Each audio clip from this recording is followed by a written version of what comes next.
ಶ್ರೀಕೃಷ್ಣಾಯ ನಮಃ. ಕೃಷ್ಣಂ ನಾರಾಯಣಂ ವಂದೇ ಕೃಷ್ಣಂ ವಂದೇ ವ್ರಜಪ್ರಿಯಂ ಕೃಷ್ಣಂ ದ್ವೈಪಾಯನಂ ವಂದೇ ಕೃಷ್ಣಂ ವಂದೇ ಪ್ರತಾಸುತಂ ವಂದೇ ಶ್ರೀಕೃಷ್ಣದೇವಂ ಮುರನರಕವಿದಂ ವೇದ ವೇದಾಂತವೇದ್ಯಂ ಲೋಕೆ ಭಕ್ತಿಪ್ರಸಿದ್ಧಂ ಯದುಕುಲಜಲದೌ ಪ್ರಾದುರಾಸೀದಪಾರೆ ಯಸ್ಯಾಸೀದ್ರೂಪಮೇವಂ ತ್ರಿಭುವನತರಣೆ ಭಕ್ತಿವಚ್ಚಸ್ವತಂತ್ರಂ ಶಾಸ್ತ್ರಂ ರೂಪಂಚ ಲೋಕೆ ಪ್ರಕಟಯತಿ ಮುದಾ ಯಸ್ಸನೋ ಭೂತಿಹೇತುಃ ವಸುದೇವಸುತಂ ದೇವಂ ಕಂಸಚಾಣೂರಮರ್ದನಂ ದೇವಕೀ ಪರಮಾನಂದಂ ಕೃಷ್ಣಂ ವಂದೇ ಜಗದ್ಗುರುಂ. ಪ್ರಿಯ ಬಾಂಧವರೇ, ನಮ್ಮ ಈ ಶ್ರೀ ಲಾಲಿಕೃಷ್ಣ ಚಾನಲ್ಗೆ ಸ್ವಾಗತ. ಇಂದಿನ ವಿಡಿಯೋದಲ್ಲಿ ನಾವು ಶ್ರೀಮದ್ ಭಾಗವತ ಮಹಾಪುರಾಣದ 9ನೆಯ ಸ್ಕಂದದ 18ನೆಯ ಅಧ್ಯಾಯವಾದ ಯಯಾತಿಯ ಚರಿತ್ರೆಯ ವಿಚಾರ ಮಾಡೋಣ. ಶ್ರೀಕೃಷ್ಣಾಯ ನಮಃ.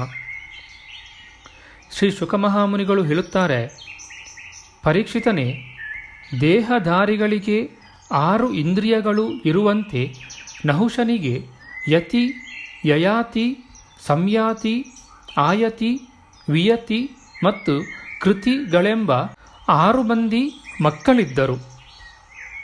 ನಹುಷನು ತನ್ನ ಹಿರಿಯ ಮಗನಾದ ಯತಿಗೆ ರಾಜ್ಯವನ್ನು ಕೊಡಬೇಕೆಂದು ಬಯಸುತ್ತಿದ್ದನು. ಆದರೆ ಅವನು ಅದನ್ನು ಸ್ವೀಕರಿಸಲಿಲ್ಲ. ಏಕೆಂದರೆ ಯತಿಯು ರಾಜ್ಯಭಾರವನ್ನು ವಹಿಸಿಕೊಂಡರೆ ಅದರಿಂದ ಉಂಟಾಗುವ ಪರಿಣಾಮವನ್ನು ಚೆನ್ನಾಗಿ ಅರಿತಿದ್ದನು. ರಾಜ್ಯಭಾರದಲ್ಲಿ ತೊಡಗಿದ ಮನುಷ್ಯನು ತನ್ನ ಆತ್ಮಸ್ವರೂಪವನ್ನು ಅರಿತುಕೊಳ್ಳಲಾರನು. ಇಂದ್ರನ ಪತ್ನಿಯಾದ ಶಚೀದೇವಿಯನ್ನು ಬಯಸಿದ ನಹುಷನನ್ನು ಬ್ರಾಹ್ಮಣರು ಇಂದ್ರ ಪದವಿಯಿಂದ ತಳ್ಳಿಬಿಟ್ಟರು ಮತ್ತು ಶಾಪವಿತ್ತು ಅಜಗರನನ್ನಾಗಿಸಿದರು. ಆಗ ಯಯಾತಿಯು ರಾಜ್ಯ ಸಿಂಹಾಸನವನ್ನು ಏರಿದನು. ಯಯಾತಿಯು ತನ್ನ 4 ಸೋದರರನ್ನು 4 ದಿಕ್ಕುಗಳಲ್ಲಿ ಅಧಿಪತಿಗಳನ್ನಾಗಿ ಮಾಡಿದನು. ತಾನು ಸ್ವತಃ ಶುಕ್ರಾಚಾರ್ಯರ ಪುತ್ರಿಯಾದ ದೇವಯಾನಿಯನ್ನು ಮತ್ತು ದೈತ್ಯರಾಜನಾದ ವೃಷಪರ್ವನ ಮಗಳಾದ ಶರ್ಮಿಷ್ಠೆಯನ್ನು ಪತ್ನಿಯರಾಗಿ ಪರಿಗ್ರಹಿಸಿ ಭೂಮಂಡಲವನ್ನು ಆಳುತ್ತಿದ್ದನು. ಪರೀಕ್ಷಿದ್ರಾಜನು ಕೇಳಿದನು, ಪೂಜ್ಯರೇ, ಮಹಾತ್ಮರಾದ ಶುಕ್ರಾಚಾರ್ಯರು ಬ್ರಾಹ್ಮಣರಾಗಿದ್ದರು. ಯಯಾತಿಯು ಕ್ಷತ್ರಿಯ. ಹೀಗಿದ್ದರೂ ಬ್ರಾಹ್ಮಣ ಕನ್ಯೆಗೂ ಕ್ಷತ್ರಿಯ ವರನಿಗೂ ಪ್ರತಿಲೋಮದ ವಿವಾಹವು ಹೇಗೆ ನಡೆಯಿತು? ಶ್ರೀ ಶುಕಮುನಿಗಳು ಹೇಳಿದರು, ಪರೀಕ್ಷಿತನೇ, ದಾನವರಾಜನಾದ ವೃಷಪರ್ವನಿಗೆ ಮಾನಿಷ್ಠೆಯಾದ ಶರ್ಮಿಷ್ಠೆ ಎಂಬ ಮಗಳಿದ್ದಳು. ಅವಳು ಒಂದು ದಿನ ಶುಕ್ರಾಚಾರ್ಯರ ಪುತ್ರಿಯಾದ ದೇವಯಾನಿ ಮತ್ತು ಸಾವಿರಾರು ಸಖಿಯರೊಂದಿಗೆ ತನ್ನ ರಾಜಧಾನಿಯ ಶ್ರೇಷ್ಠ ಉದ್ಯಾನವನದಲ್ಲಿ ಅಡ್ಡಾಡುತ್ತಿದ್ದಳು. ಆ ಪುಷ್ಪೋದ್ಯಾನವನದಲ್ಲಿ ಸುಂದರವಾದ ಪುಷ್ಪಗಳಿಂದ ಕೂಡಿದ ಅನೇಕ ವೃಕ್ಷಗಳಿದ್ದವು. ಅಲ್ಲಿ ಒಂದು ಅಂದವಾದ ಸರೋವರವು ಇದ್ದು ಅದರಲ್ಲಿ ಕಮಲಗಳು ಅರಳಿದ್ದವು. ಆ ಕಮಲಗಳಲ್ಲಿ ದುಂಬಿಗಳು ಕುಳಿತು ಸುಮಧುರವಾಗಿ ಗುಂಜಾರವ ಮಾಡುತ್ತಿದ್ದವು.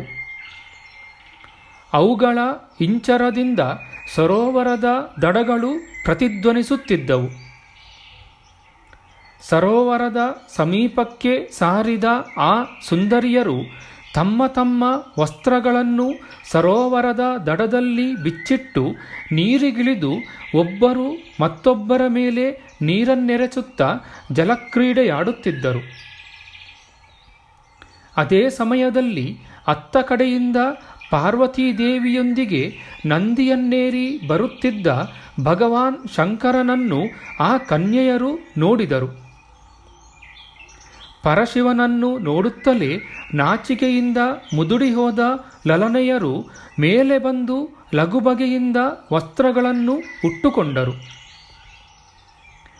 ಅವಸರದ ಪರಿಸ್ಥಿತಿಯಲ್ಲಿ ಶರ್ಮಿಷ್ಠೆಯು ಅರಿಯದೆ ದೇವಯಾನಿಯ ವಸ್ತ್ರವನ್ನು ತೊಟ್ಟುಕೊಂಡಳು. ಇದರಿಂದ ದೇವಯಾನಿಯು ಕ್ರೋಧದಿಂದ ಕಿಡಿಕಿಡಿಯಾಗಿ ಶರ್ಮಿಷ್ಠೆಯನ್ನು ಮೂದಲಿಸುತ್ತಾ ಹೇಳಿದಳು,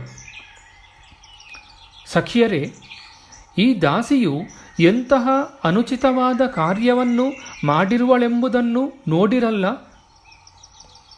ಅಯ್ಯೋ, ನಾಯಿಯು ಯಜ್ಞದ ಹವಿಸ್ಸನ್ನು ತಿಂದು ಹಾಕುವಂತೆ ನಾವು ಧರಿಸಬೇಕಾದ ವಸ್ತ್ರವನ್ನು ಈಕೆ ಧರಿಸಿದ್ದಾಳಲ್ಲ.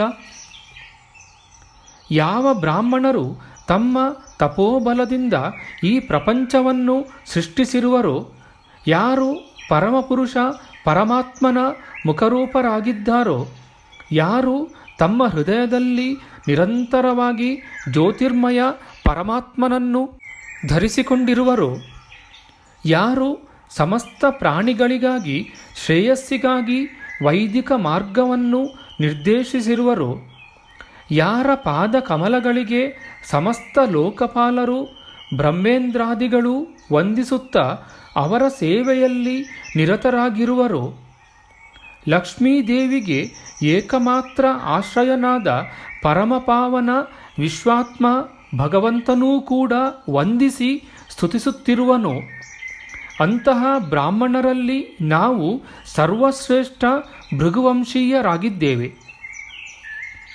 ಇವಳ ತಂದೆಯಾದರೋ ಅಸುರನಾಗಿದ್ದು ನಮ್ಮ ಶಿಷ್ಯನಾಗಿದ್ದಾನೆ. ಹೀಗಿದ್ದರೂ ಈ ದುಷ್ಟೆಯು ಶೂದ್ರನು ವೇದವನ್ನು ಓದುವಂತೆ ನಮ್ಮ ಬಟ್ಟೆಗಳನ್ನು ಉಟ್ಟುಕೊಂಡಿರುವಳಲ್ಲ. ದೇವಯಾನಿಯು ಹೀಗೆ ಬಯ್ಯತೊಡಗಿದಾಗ ಶರ್ಮಿಷ್ಠೆಯು ಕ್ರೋಧದಿಂದ ಕಿಡಿಕಿಡಿಯಾಗಿ ಏಟು ತಿಂದ ಸರ್ಪಿಣಿಯು ಬುಸುಗುಟ್ಟುವಂತೆ ನಿಟ್ಟಿಸಿರು ಬಿಡುತ್ತಿದ್ದಳು. ತುಟಿಯನ್ನು ಕಡಿಯುತ್ತಾ ಇಂತೆಂದಳು, ಎಲೈ ಭಿಕ್ಷುಕಿಯೇ, ಮೊದಲು ನಿನ್ನ ಯೋಗ್ಯತೆ ಏನೆಂಬುದನ್ನು ಅರಿತುಕೊಳ್ಳದೆ ಬಡಬಡಿಸುತ್ತಿರುವೆಯಲ್ಲ. ಕಾಗೆಗಳು ನಾಯಿಗಳು ರೊಟ್ಟಿಯ ಚೂರಿಗಾಗಿ ನಮ್ಮ ಅರಮನೆಯ ಬಾಗಿಲಲ್ಲಿ ಕಾಯುವಂತೆ ನೀವೂ ಕೂಡ ನಮ್ಮ ಅರಮನೆಯ ಬಾಗಿಲಿಗೆ ಬಂದು ಕಾಯುತ್ತಿರಲಿಲ್ಲವೇ? ಶರ್ಮಿಷ್ಠೆಯು ಇಂತಹ ಕಟು ನುಡಿಗಳಿಂದ ಆಚಾರ್ಯ ಪುತ್ರಿಯಾದ ದೇವಯಾನಿಯನ್ನು ತಿರಸ್ಕರಿಸಿ ನಿಂದಿಸುತ್ತಾ ಕೋಪಾವಿಷ್ಟಳಾಗಿ ದೇವಯಾನಿಯ ವಸ್ತ್ರಗಳನ್ನು ಕಿತ್ತುಕೊಂಡು ಅವಳನ್ನು ಬಾವಿಯಲ್ಲಿ ತಳ್ಳಿಬಿಟ್ಟಳು. ಶರ್ಮಿಷ್ಠೆಯು ಹೊರಟು ಹೋದ ಬಳಿಕ ಕಾಲಕರ್ಮ ಸಂಯೋಗದಿಂದ ಅದೇ ಸ್ಥಳಕ್ಕೆ ಯಯಾತಿಯು ಬೇಟೆಯಾಡಲು ಬಂದನು. ನೀರನ್ನು ಅಪೇಕ್ಷಿಸಿದ್ದ ರಾಜನು ನೀರಿಗಾಗಿ ಬಾವಿಯಲ್ಲಿ ಇಣುಕಿ ನೋಡಿದಾಗ ಅಲ್ಲಿ ವಿವಸ್ತ್ರಳಾಗಿದ್ದ ದೇವಯಾನಿಯನ್ನು ನೋಡಿದನು. ಆಗ ಅವಳು ವಸ್ತ್ರಹೀನೆಯಾದ್ದರಿಂದ ತನ್ನ ಉತ್ತರೀಯವನ್ನೇ ಆಕೆಗೆ ಇತ್ತು ದಯೆಯಿಂದ ತನ್ನ ಕೈಯಿಂದ ಆಕೆಯ ಕೈ ಹಿಡಿದು ಆಕೆಯನ್ನು ಮೇಲಕ್ಕೆ ಎತ್ತಿಕೊಂಡನು. ಅದರಿಂದ ದೇವಯಾನಿಯ ಮನಸ್ಸಿನಲ್ಲಿ ಆತನಲ್ಲಿ ಪ್ರೇಮವಂಕುರಿಸಿತು. ಪ್ರೇಮಪೂರ್ಣವಾದ ಸುಮಧುರವಾದ ಮಾತಿನಿಂದ ವೀರ ಯಯಾತಿಯಲ್ಲಿ ಹೀಗೆಂದಳು, ವೀರ ಶಿರೋಮಣಿಯಾದ ರಾಜನೇ, ನೀನಿಂದು ನನ್ನ ಕೈಯನ್ನು ಹಿಡಿದುಕೊಂಡೆ. ನೀನು ಪಾಣಿಗ್ರಹಣ ಮಾಡಿದ ಈ ಕೈಯನ್ನು ಬೇರೆ ಯಾರೂ ಹಿಡಿಯದಿರಲಿ.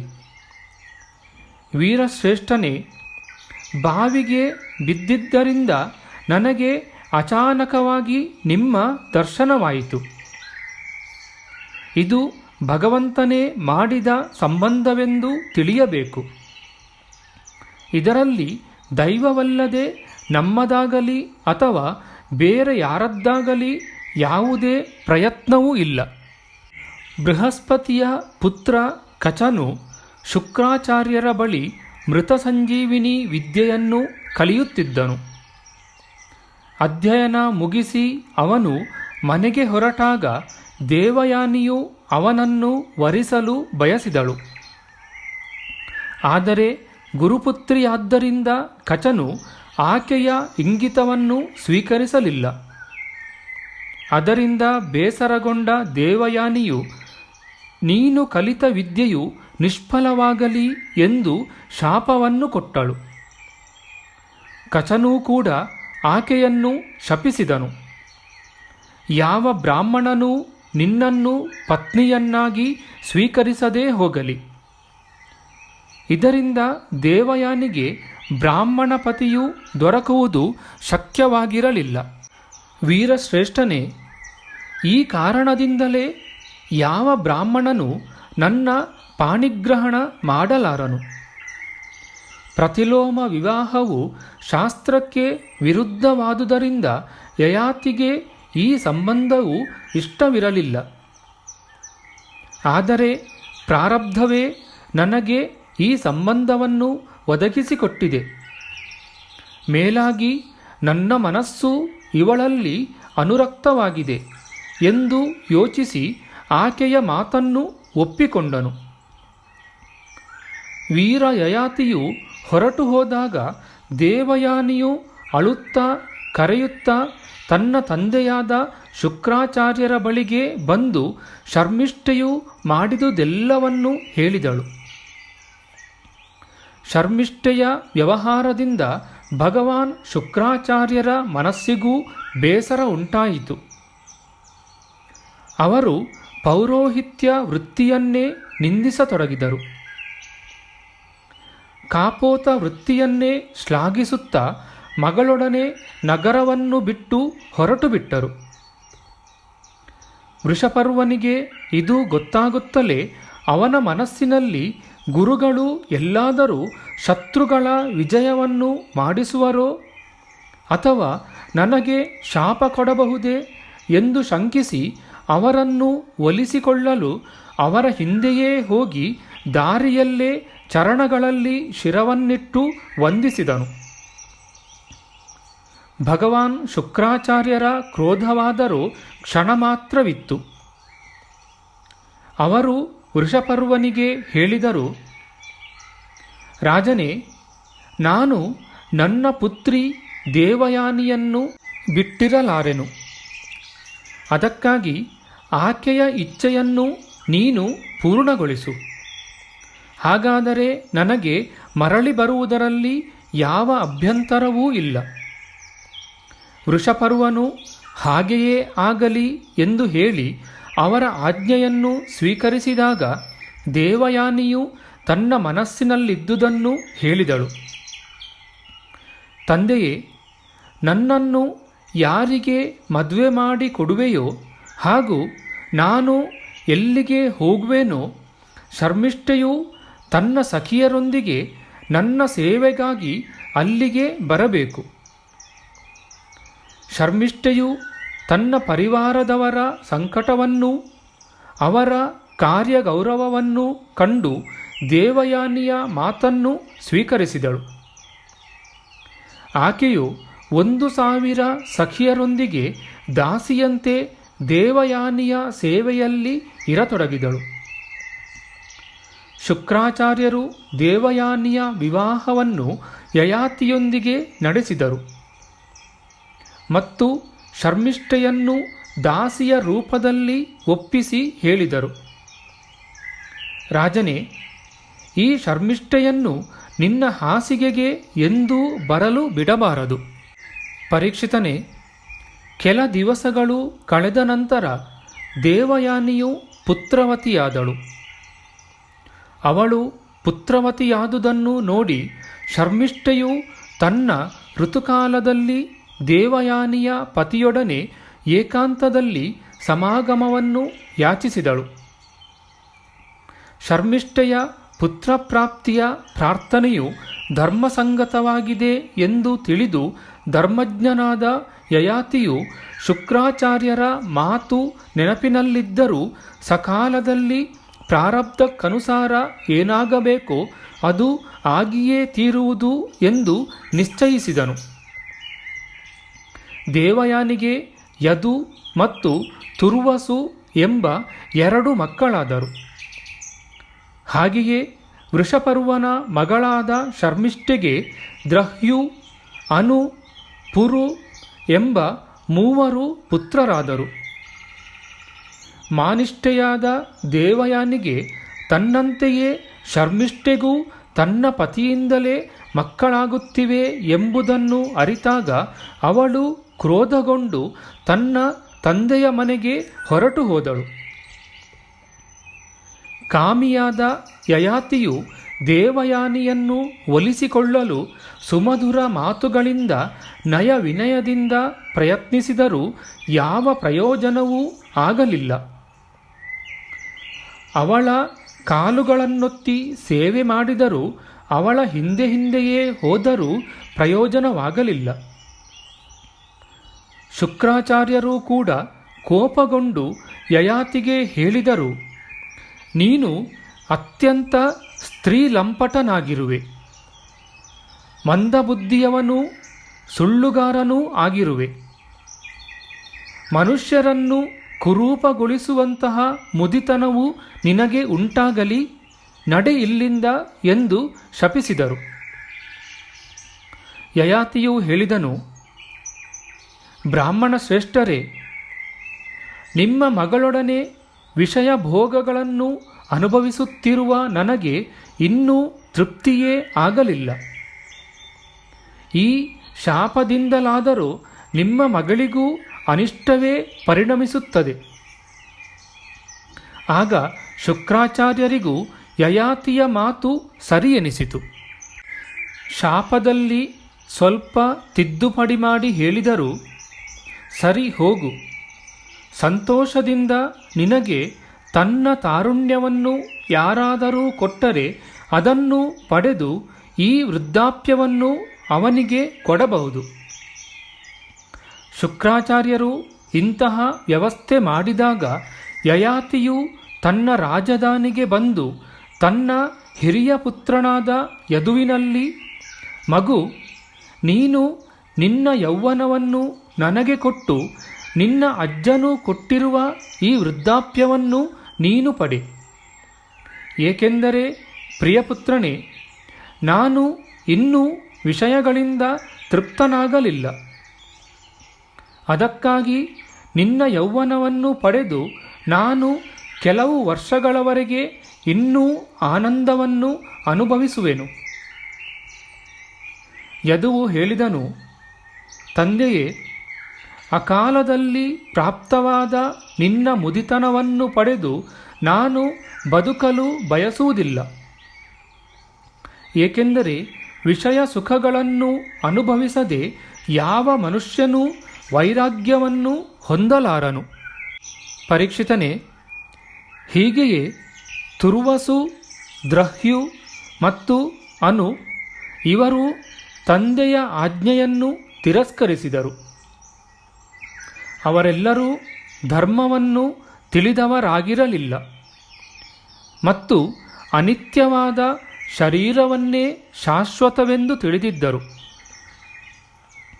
ಈಗ ಯಯಾತಿಯು ವಯಸ್ಸಿನಲ್ಲಿ ಅತಿ ಸಣ್ಣವನಾಗಿದ್ದರೂ ಗುಣಗಳಲ್ಲಿ ದೊಡ್ಡವನಾಗಿದ್ದ ತನ್ನ ಪುತ್ರ ಪುರುವನ್ನು ಕರೆದು ಹೇಳಿದನು, ಮಗು, ನೀನು ನಿನ್ನ ಅಣ್ಣಂದಿರಂತೆ ನನ್ನ ಮಾತನ್ನು ತಿರಸ್ಕರಿಸಬೇಡ. ನನ್ನ ಮುದಿತನವನ್ನು ಸ್ವಲ್ಪ ಕಾಲದವರೆಗೆ ಪಡೆದು ನಿನ್ನ ಯೌವನವನ್ನು ನನಗೆ ಕೊಡು.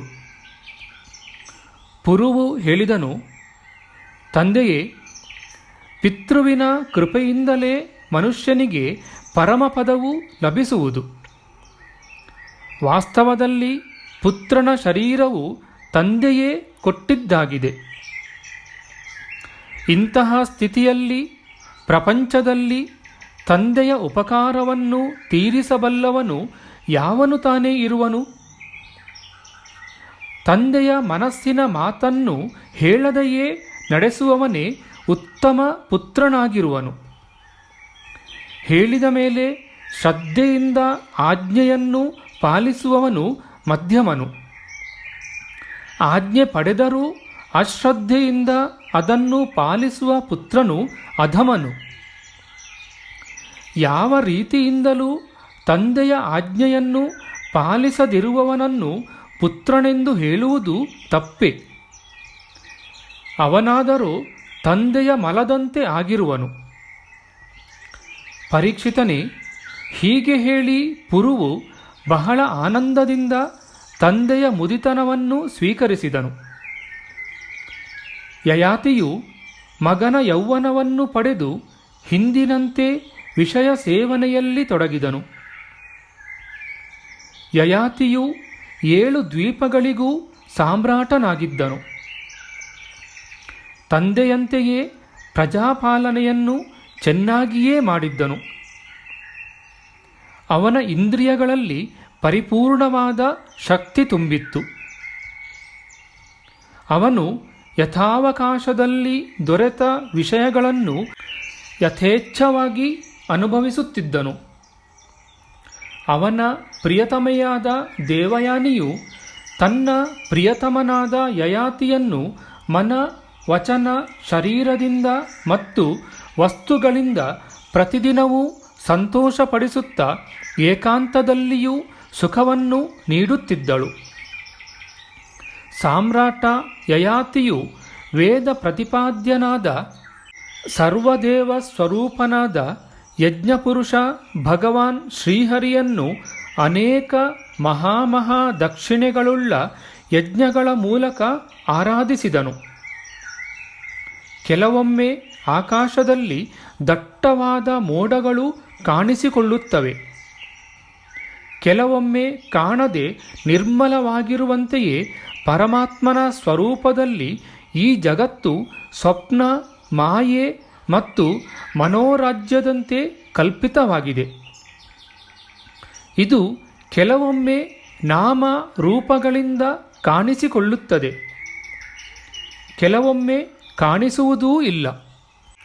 ಆ ಪರಮಾತ್ಮನು ಎಲ್ಲರ ಹೃದಯದಲ್ಲಿ ವಿರಾಜಮಾನನಾಗಿದ್ದಾನೆ.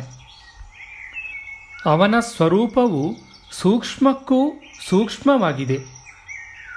ಅಂತಹ ಸರ್ವಶಕ್ತನಾದ ಸರ್ವವ್ಯಾಪಿ ಭಗವನ್ನಾರಾಯಣನನ್ನೇ ತನ್ನ ಹೃದಯದಲ್ಲಿ ನೆಲೆಗೊಳಿಸಿ ಯಯಾತಿಯು ನಿಷ್ಕಾಮ ಭಾವದಿಂದ ಅವನನ್ನು ಆರಾಧಿಸಿದನು. ಈ ಪ್ರಕಾರವಾಗಿ ಅವನು 1000 ವರ್ಷಗಳವರೆಗೆ ತನ್ನ ಉಚ್ಛೃಂಖಲ ಇಂದ್ರಿಯಗಳೊಂದಿಗೆ ಮನಸ್ಸನ್ನು ಜೋಡಿಸಿ ಅದಕ್ಕೆ ಪ್ರಿಯವಾದ ವಿಷಯಗಳನ್ನು ಅನುಭವಿಸಿದನು. ಇಷ್ಟಾದರೂ ಚಕ್ರವರ್ತಿ ಯಯಾತಿಗೆ ಭೋಗಗಳಿಂದ ತೃಪ್ತಿಯಾಗಲೇ ಇಲ್ಲ. ಇತಿ ಶ್ರೀಮದ್ಭಾಗವತೆ ಮಹಾಪುರಾಣೆ ಪಾರಮಹಂಸ್ಯಾಂ ಸಂಹಿತಾಯಾಂ ನವಮಸ್ಕಂದೆ 18ೋಧ್ಯಾಯ. ನಮ್ಮ ಮುಂದಿನ ವಿಡಿಯೋದಲ್ಲಿ ನಾವು ಶ್ರೀಮದ್ಭಾಗವತ ಮಹಾಪುರಾಣದ 9ನೆಯ ಸ್ಕಂದದ 19ನೆಯ ಅಧ್ಯಾಯವಾದ ಯಯಾತಿಯ ಗೃಹತ್ಯಾಗದ ವಿಚಾರ ಮಾಡೋಣ. ಆಧ್ಯಾತ್ಮಿಕ ಚರ್ಚೆ ಮತ್ತು ವಿಚಾರ ವಿನಿಮಯಕ್ಕಾಗಿ ಶುರು ಮಾಡಿದ ಈ ಚಾನಲ್ನಲ್ಲಿ ನಾವು ಅಪ್ಲೋಡ್ ಮಾಡುವ ಎಲ್ಲ ವಿಡಿಯೋಗಳನ್ನು ಸಂಪೂರ್ಣವಾಗಿ ನೋಡಿ ನಿಮ್ಮ ಸಲಹೆಗಳನ್ನು ಕಮೆಂಟ್ ಬಾಕ್ಸ್ನಲ್ಲಿ ಬರೆಯಿರಿ. ದಯವಿಟ್ಟು ಈ ಚಾನಲ್ಗೆ ಸಬ್ಸ್ಕ್ರೈಬ್ ಮಾಡಿ ಹಾಗೂ ಬೆಲ್ ಬಟನನ್ನು ಒತ್ತಿ ನಾವು ಹಾಕುವ ಎಲ್ಲ ವಿಡಿಯೋಗಳನ್ನು ನೋಡಿ ಪ್ರೋತ್ಸಾಹಿಸಿ. ಕೃಷ್ಣಂ ನಾರಾಯಣಂ ವಂದೇ ಕೃಷ್ಣಂ ವಂದೇ ವ್ರಜಪ್ರಿಯಂ ಕೃಷ್ಣಂ ದ್ವೈಪಾಯನಂ ವಂದೇ ಕೃಷ್ಣಂ ವಂದೇ ಪೃಥಾಸುತಂ ಶ್ರೀಕೃಷ್ಣಾಯ ನಮಃ.